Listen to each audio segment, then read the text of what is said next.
Assalamualaikum warahmatullahi wabarakatuh. Oke, untuk video kali ini saya akan bahas mengenai ekosistem ya. Nah, pernahkah kamu memperhatikan kebun di sekitar rumah kamu? Apakah terjadi kompetisi antara ayam, burung, ulat, dan kucing? Bila dilihat tentunya interaksi keempat hewan tersebut adalah netral. Tidak ada kompetisi dalam perebutan makanan maupun tempat hidup. Bila kita lebih jeli melihat interaksi antara burung dan ulat kecil, maka akan terjadi interaksi rantai makanan. Rantai makanan sendiri Rantai makanan sendiri diartikan sebagai suatu proses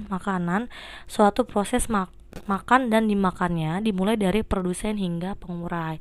Nah, untuk lebih detailnya lagi, maka kita akan mempelajari tentang ekosistem.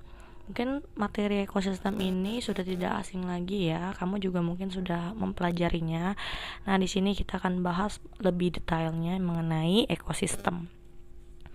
Nah, jadi ekosistem itu sendiri adalah hubungan timbal balik yang terjadi antara komponen biotik dan komponen abiotik atau antar komponen biotik itu sendiri.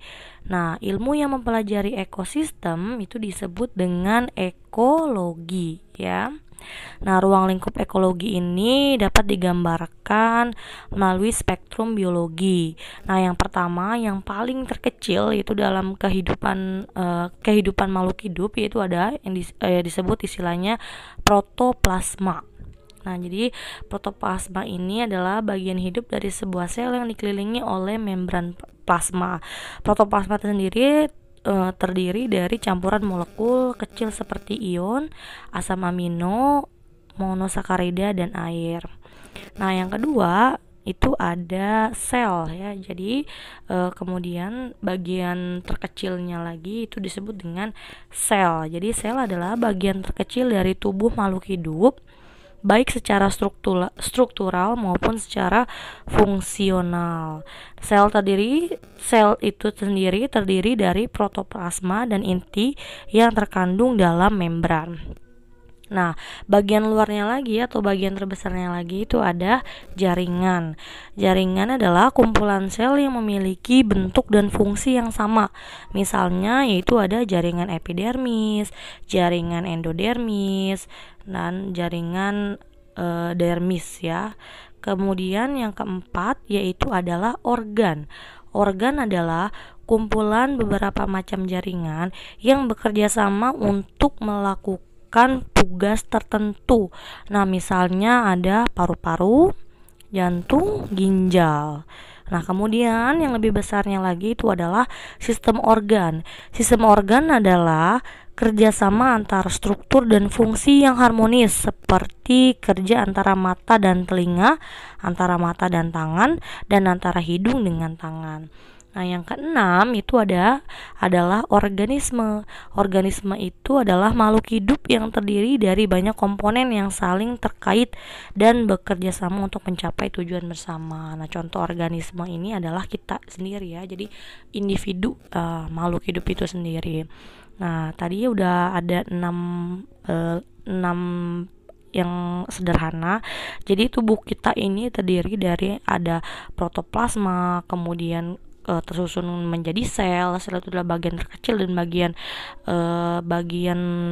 terkecil dari tubuh makhluk hidup. Kemudian nanti ada jaringan.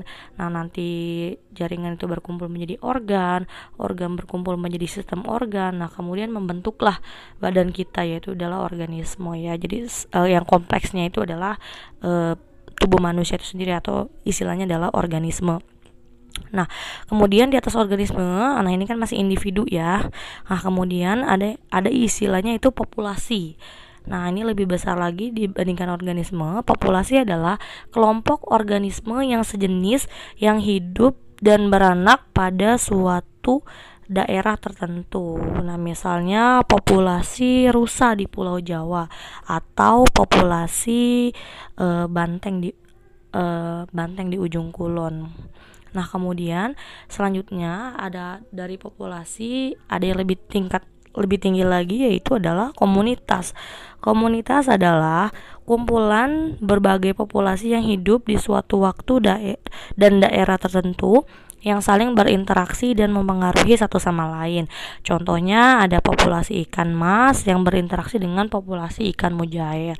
Nah, jadi kalau populasi itu adalah kumpulan makhluk hidup sejenis. Nah, jadi kalau komunitas ini interaksi antara dua atau lebih populasi ya. Kemudian yang lebih besarnya lagi itu adalah ekosistem. Jadi ekosistem adalah suatu sistem ekologi yang terbentuk oleh hubungan timbal balik tak terpisahkan antara makhluk hidup dengan lingkungannya. Nah, karena kita makhluk hidup, tinggalnya di mana? Tinggalnya di lingkungannya. Jadi karena kita tinggal di lingkungan, pasti ada hubungannya ya, atau ada hubungan timbal baliknya. Ya, itu disebut dengan ekosistem. Nah, nanti yang paling besarnya lagi itu adalah biosfer. Biosfer adalah lapisan bumi tempat ekosistem beroperasi ya. Jadi tempat si ekosistem itu ada ya disebut dengan biosfer. Tadi yang paling terkecil ada protoplasma, kemudian membentuk sel membentuk jaringan, membentuk organ, sistem organ, membentuk organisme, kemudian organisme berkumpul menjadi populasi. Nah, dua populasi yang saling berhubungan disebut dengan komunitas. Nah, kemudian makhluk hidup ini berinteraksi sama lingkungannya, nah disebut dengan ekosistem. Nah, tempat tinggal ekosistem itu berada yaitu adalah biosfer.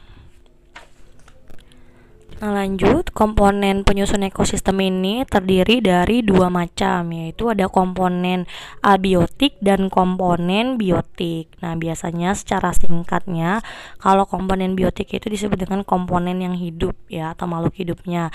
Nah, komponen abiotiknya, nah itu biasanya adalah komponen yang tidak hidup ya.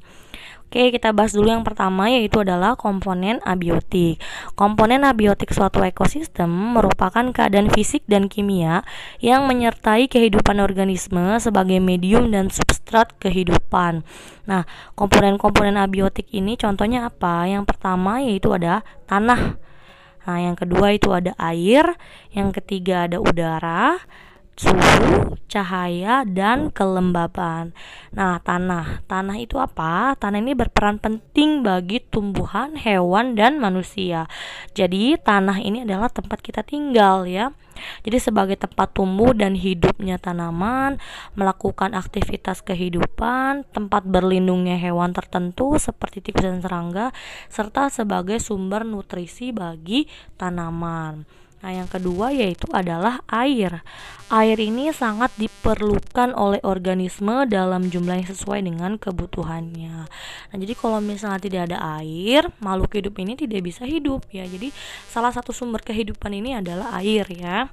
Jadi kita tergantung semuanya dengan air.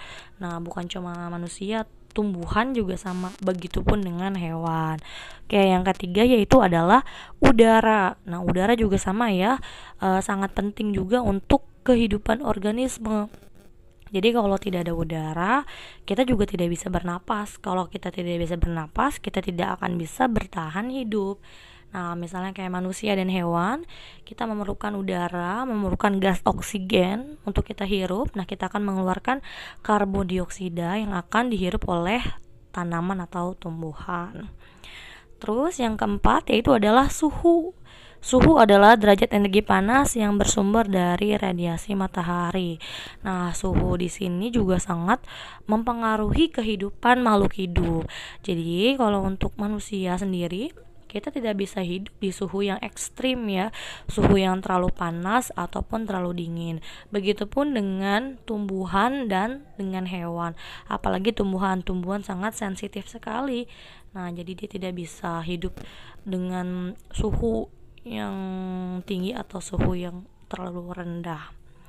Nah, kemudian yang kelima itu ada cahaya matahari. Cahaya matahari ini sangat diperlukan sekali oleh tumbuhan untuk berfotosintesis. Fotosintesis itu apa? Fotosintesis adalah proses pembentukan makanan oleh tumbuhan melalui bantuan cahaya matahari ya, tanaman atau tumbuhan hijau yang memiliki klorofil. Nah, cahaya matahari juga diperlukan oleh manusia ya. Jadi manusia juga memerlukan cahaya matahari untuk pembentukan vitamin D ya, yang bagus untuk tulang. Nah, yang keenam itu adalah kelembaban. Nah, kelembaban merupakan salah satu komponen abiotik yang terdapat di udara dan di tanah. Kelembaban udara ini menandakan banyaknya kandungan air di udara, sedangkan kelembaban tanah berarti banyaknya kandungan air di tanah. Kelembaban dapat berperan untuk mencegah kekeringan akibat penguapan pada makhluk hidup. Nah, selanjutnya tadi kita udah bahas mengenai komponen abiotik, kemudian nanti ada komponen biotik. Nah, jadi komponen biotik ini adalah komponen yang hidup. Jadi komponen biotik ini meliputi semua jenis makhluk hidup. Menurut peranannya, komponen biotik ini dibedakan menjadi 3 golongan. Yang pertama yaitu ada produsen, yang kedua ada organisme konsumen. Nah, terus yang ketiga yaitu adalah dekomposer atau pengurai. Kayak kita bahas dulu dari produsen ya. Jadi produsen ini merupakan organisme autotrof dan sebagian besar merupakan tumbuhan hijau. Jadi produsen ini adalah salah satu komponen biotik yang bisa membuat makanan sendiri dengan bantuan proses fotosintesis. Nah, produsen ini merupakan sumber energi utama bagi organisme yang lain. Jadi karena dia bisa membuat makanannya sendiri, jadi si produsen ini adalah sumber energi utama ya. Kemudian yang kedua yaitu adalah konsumen. Nah, semua organisme konsumen. Nah, konsumen ini disebut dengan organisme heterotrof.